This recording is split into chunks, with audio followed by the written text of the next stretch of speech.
What's going on, guys? Today I am really excited to be installing these amp power boards on my Trail Boss. I want to give a huge shout out to Real Truck for sending these out in order for me to show you guys how to install them on my truck. All right, guys, we're gonna go ahead and jump right on this install. I've got everything unboxed over here, ready to go. So let me set up the pieces I need to on the bench and we're gonna get it installed. The first thing we wanna do is take this motor and attach it to the rear linkage assembly. So go ahead and grab the provided screws, and then we wanna torque this down to 36 inch-pounds.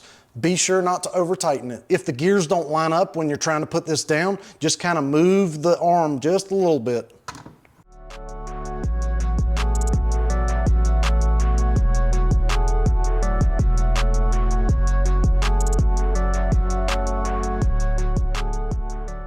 All right, I've got that torqued down to 36 inch-pounds. I'm gonna do the next one and then continue on. For the first linkage bracket, you wanna look for the holes towards the very front of the truck. So it's this set right here. It's the first set you come to. So we're gonna take this first bracket, the non-motorized bracket, and install it towards the front. So you wanna install one bolt up here, and then you wanna take and install your other bolt right here. And then you wanna torque them down to 16 foot-pounds. All right, guys, our first linkage bracket is installed. To tighten that down to 16 foot-pounds, I actually used a 1/4 inch torque wrench from Harbor Freight. It was a Pittsburgh and it fit perfectly under there. All right, for the back motor linkage, you want to connect to the second set of holes.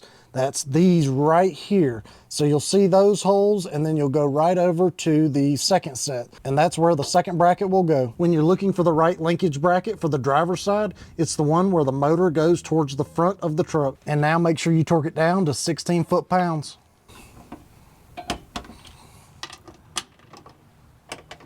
All right, these two brackets are installed, so let me go ahead and jump on the other side.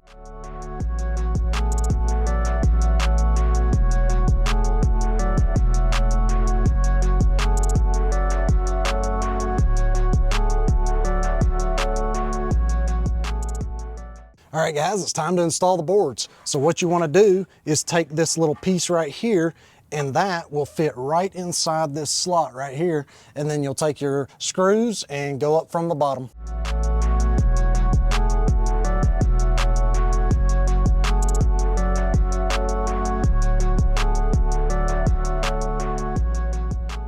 Once you get those metal pieces inside each bracket, you want to move this now to line it up correctly. So we want this right here to be about 6 inches from here to here.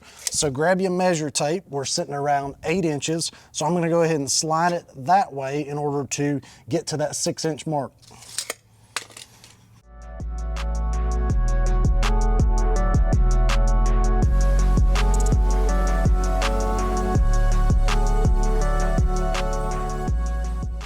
All right, we've got that right at 6 inches. So let's go ahead and check the back. We're sitting right around 8.5 inches. So it does look like it's lined up pretty well. I do like having a little extra back here in order to reach in the bed if I needed to. So now you want to take these screws once you get it positioned correctly and tighten them down to 10 foot-pounds.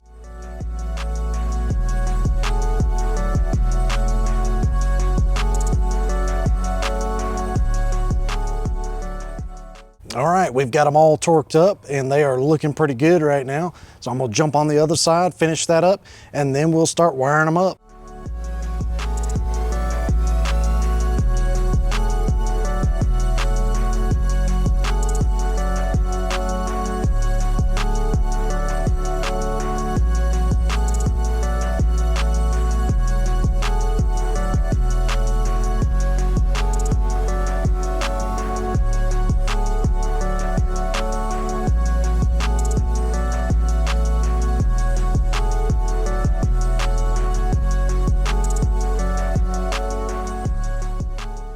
All right, well, I've got the second one installed.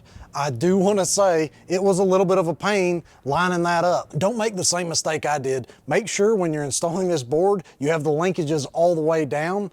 So when you're installing that motor on the backs, make sure you pull the linkage out. That way they line up a lot easier. You can do this yourself, but I would recommend grabbing a second person. I do want to take a second to thank you guys. Without your viewership, these steps would not be possible. So a big thank you out to y'all. Now let's get to the fun part, and that's the wiring. Before you start wiring, take the inline fuse out of the positive connection. Now we can make the connections to the battery. Take this nut off the negative connection right here. Attach the black wire to the negative side of the battery, and now you want to connect the positive connection to this terminal right here.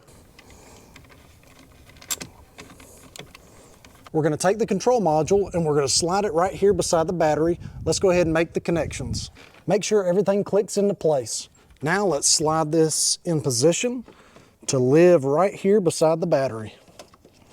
All right, it's time to use a bunch of tie wraps and get this thing across the cowl and down to the steps. All right guys, so I want to show you how I ended up running this cable. I went down that way, and then they want you in the instructions to go down right here beside the motor and the steering. I just wasn't crazy about that because there really wasn't a good place to tie off. So I decided to run the cable right down this way, and then it brings you right down to the front driver's side fender well liner. Let me peel that back. So then it comes down this way and it goes straight down up under the truck to the boards. So the problem with that is the cable did not reach where I had the control box. So what I had to do was I had to take the control box loose from right here, and I had to move it right back here behind the battery. And then that cable was able to reach all the way down to the bottom driver's side. And then where I ran the cable for the other side is straight down that way. And once I got down to the fender liner, I went down this way, and then I went straight down to the boards. Right now I'm under the passenger side, and the wire comes right down here, and then it goes above the step, and then it goes right here. You tie off right there, and then you can possibly tie off right over here. That's where I tied, and then it goes straight and plugs right into the motor. In order to make this connection, you slide the connector on and then snap this red piece to the right. And just make sure that the cables coming out of the connector are not crazy tight and that they're just a little loose. That way it's not pulling that connector. And once you get under the truck on the driver's side, I tied off right there, and then I continued on. I went above this arm, and then I tied off right here, and I continued on, and I go all the way straight down, straight to the motor connection. I'm gonna go ahead and tidy up this wire, and then I'm gonna climb in the truck and show you the connection that needs to be made inside. So we wanna pop this panel up and then pull up the carpet in order to run the wire to the OBD2 port connection.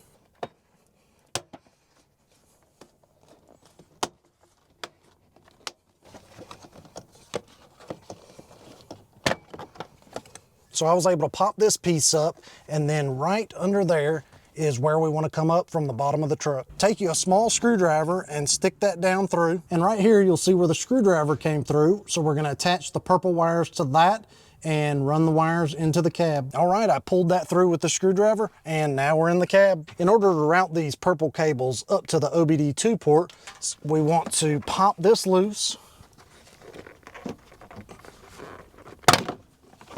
And now that panel is completely off. So now we can route this all the way up, and then you can put this panel back just like that.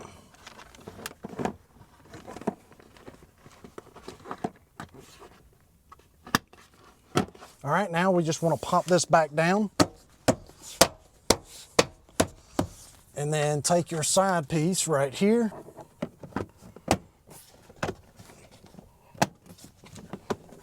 and just clip that back down. Here's the connection you're going to make into your OBD2 port. So I'm going to go ahead and solder these connections together, and we should be good to go.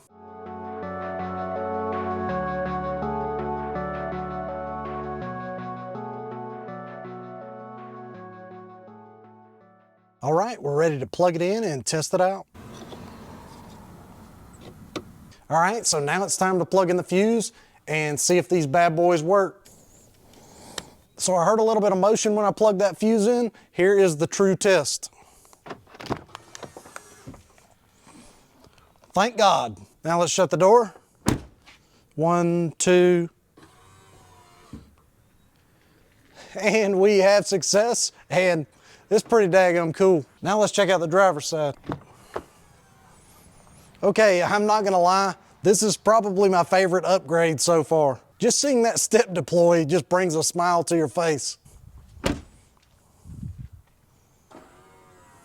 All right, now I'm gonna try the feature where you hold your foot on the step in order to keep the step down when you close the door.